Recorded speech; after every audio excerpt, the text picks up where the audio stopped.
গঙ্গাসাগর মেলা ঘিরে প্রশাসনিক তৎপরতা একেবারে তুঙ্গে। পরিবহন ব্যবস্থা ঠিক রাখতে একগুচ্ছ সিদ্ধান্ত জেলা প্রশাসনের।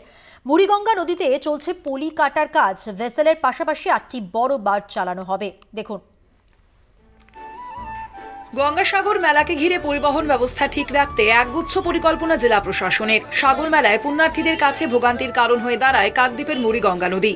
নদীতে ক্রমাগত পলি জমার কারণে ভাটার সময় দিনে 5 থেকে 6 ঘন্টা ভেসেল পরিষেবা বন্ধ রাখতে হয়। ফলে মেলার সময় কাকদ্বীপের লট নম্বর 8 ও সাগরের কচুবেড়িয়ায় লক্ষ লক্ষ পুণ্যার্থী আটকে পড়েন। এবার সেই সমস্যা দূর করতে মুড়িগঙ্গা নদীতে নিয়মিত চলছে পলি কাটার কাজ।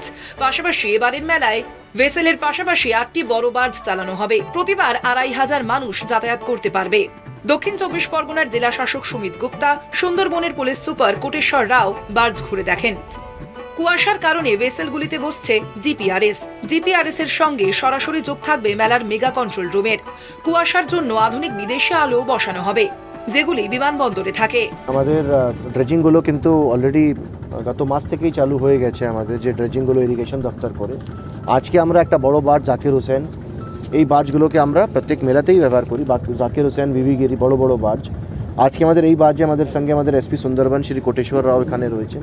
তত বেশি পিলগ্রিমরা ওয়েটিং টাইম কম হবে, তত তাড়াতাড়ি ও কুচুবেড়িয়া থেকে সাগর যাবে, সাগরে আবার স্নান করে দর্শন করে তারা আবার ব্যাক করে এই রুটে কিন্তু বেরিয়ে যাবে।